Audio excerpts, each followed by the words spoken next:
शपत्रं ददातग्रेमयमथोइमां साइमे पतियान् पन्थाकल्पतां शिवादुष्टापतिलोकं माम वामपदेन दक्षिणपद आक्रामः। हाँ, एक दूसरे की ओर देखिए आंखों में। और माता जी फर्स्ट स्टेप और एक दूसरे की ओर देखिए, मेरे पीछे मत बोलिए। Om only Prabhu ji will reside in just here. Om एकम ईशे विष्णुस्त्वा नयतु। श्री विष्णु आपको सामर्थ्य प्रदान करें। Means Shri Vishnu will give you strength.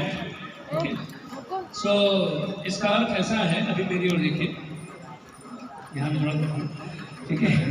इसका अर्थ ये है कि पहले वचन, 7 वचन जो जीवन भर निभाना है, उसमें से पहला वचन ये है कि आप लोग एक दूसरे का साथ देंगे। ओके, साथ कैसे देना है? पत्नी जब बीमार होती है तो पति उसका कितना सेवा करता है, उसके साथ कितना रहता है, ये उसकी परीक्षा है। विशाल सुन लेना। और जब पति के पास धन नहीं होता है, प्रभु जी तो को भी बोल दो, सुने। कितना साथ देते हैं, ये देखिए। और जब पति के पास सब कुछ होता है ना, तो वो अपनी पत्नी को कितना रिस्पेक्ट देता है, ये मैटर करता है। तो इसीलिए आप दोनों एक दूसरे का साथ देना हर सिचुएशन में। तो जब एक दूसरे का साथ देने की जो ताकत चाहिए, जो शक्ति चाहिए, वह शक्ति भगवान से आएगी। इसलिए भगवान विष्णु आपको सामर्थ्य प्रदान करें। समझे? नेक्स्ट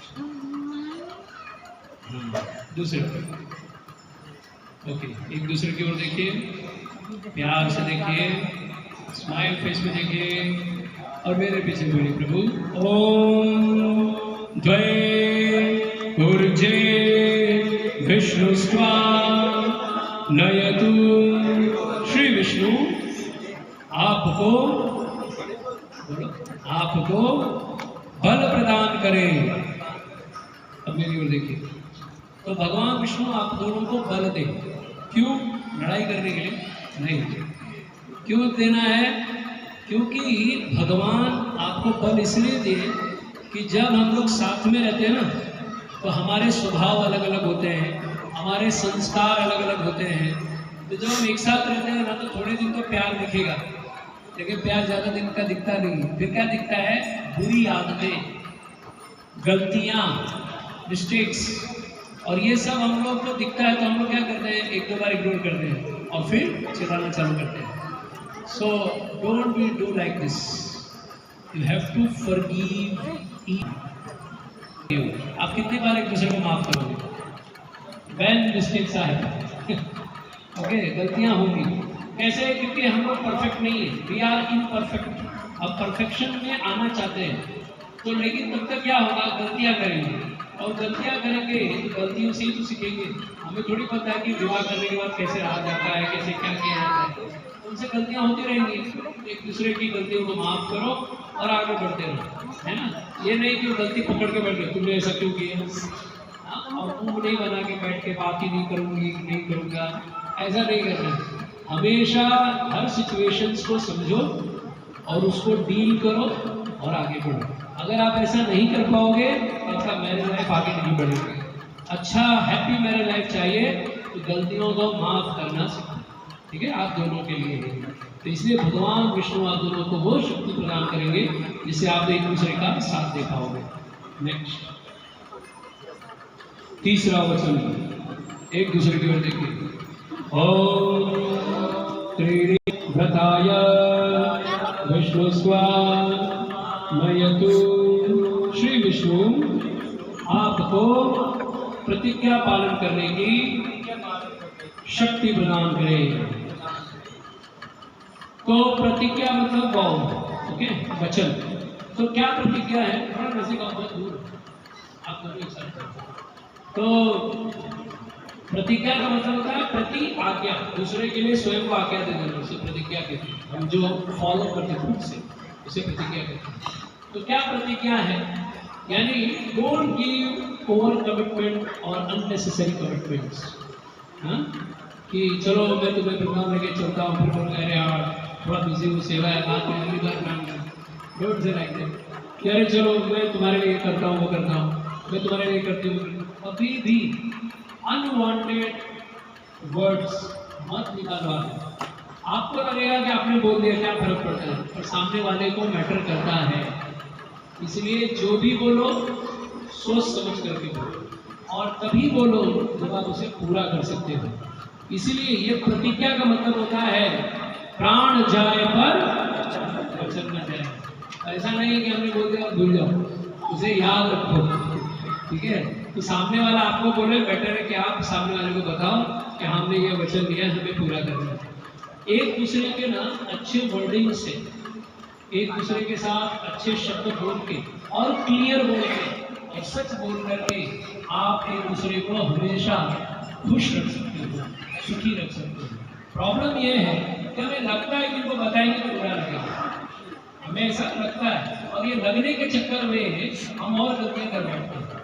इसलिए कभी भी मुझे ऐसा लगा, मैंने ऐसा सोचा, मुझे ऐसा लगता है, ये सब मन में लाने से अच्छा है सामने से बोल दो, प्रॉब्लम सॉल्व हो गया, है ना। तो ये आगे आने वाले सिचुएशंस में ऐसे सब चीज़ों की ज़रूरत पड़ती है, इसलिए हम आपको प्रिपेयर कर रहे हैं। ऐसे ज़रूरत नहीं पड़ेगी, और फिर भी अगर आवश्यकता पड़ेगी तो आपको ये बात याद रखना है कि मुझे वही शब्द बोलना है जो हम पूरा करेंगे।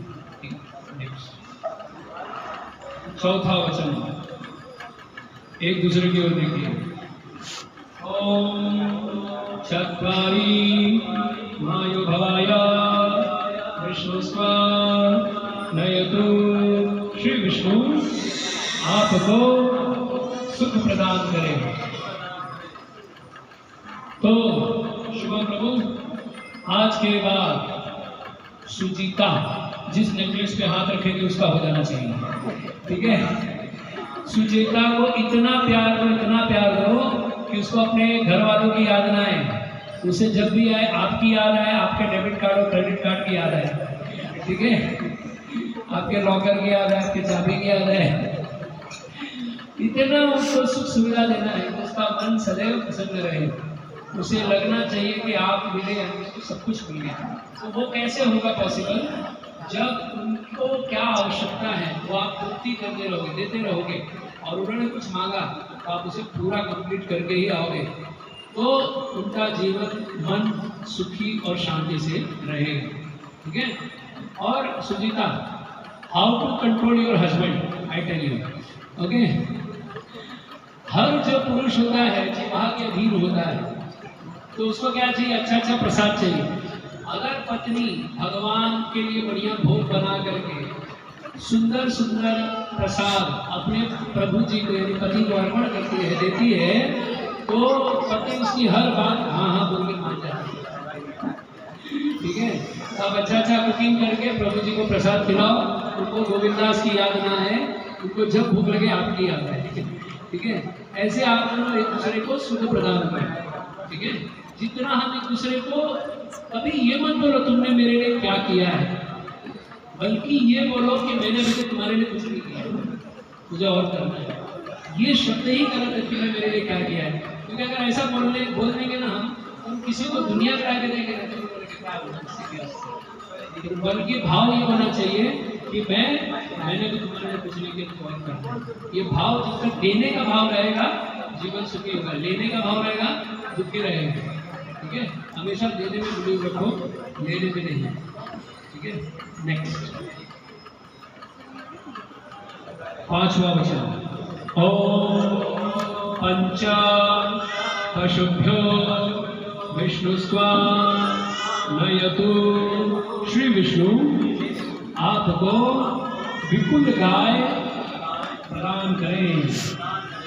तो हम गौशाला में बैठ के विवाह करा रहे हैं, कितना सौभाग्य की बात है।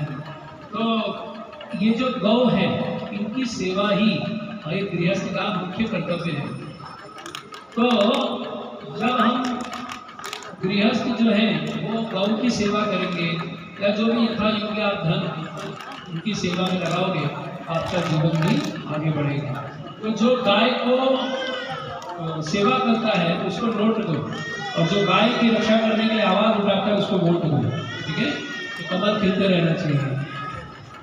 नेक्स्ट छठा वचन ओम षाढ़ायस्पोषाय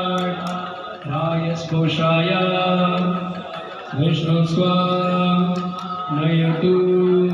श्री विष्णु आपको आध्यात्मिक संपदा वृद्धि करने की शक्ति प्रदान करें।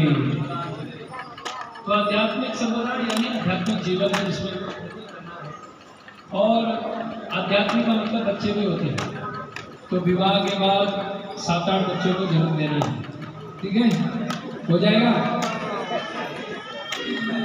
ठीक है।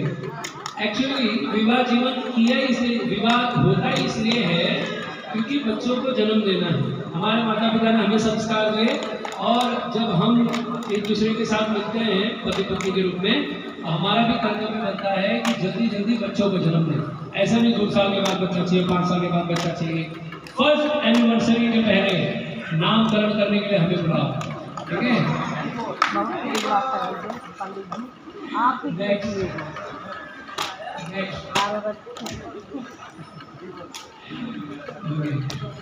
बहुत पेट है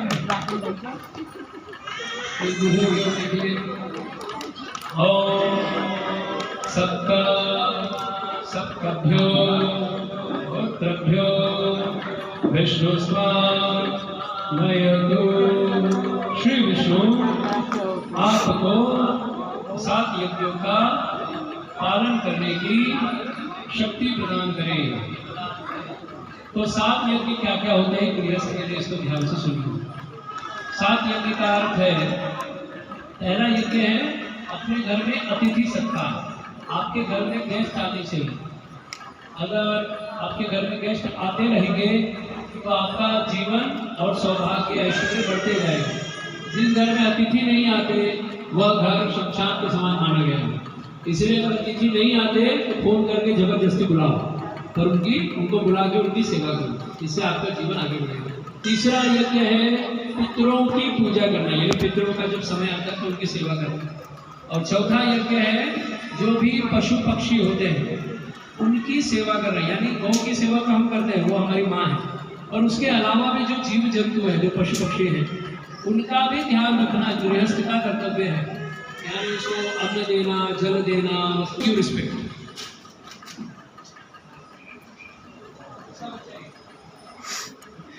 तो इस प्रकार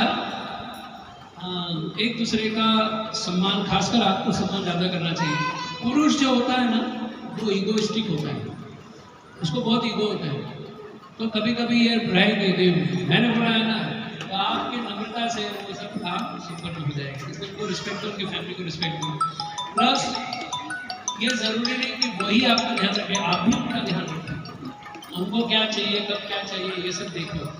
और उससे बड़ी बात, एक स्त्री की पहचान, एक स्त्री की परीक्षा कब होती है, जब उसका पति धनहीन हो, तब वो उसको कितना रिस्पेक्ट करती है और कितना उसका साथ देते हैं, ये मैटर करता है। तो ये भी ध्यान रखना है।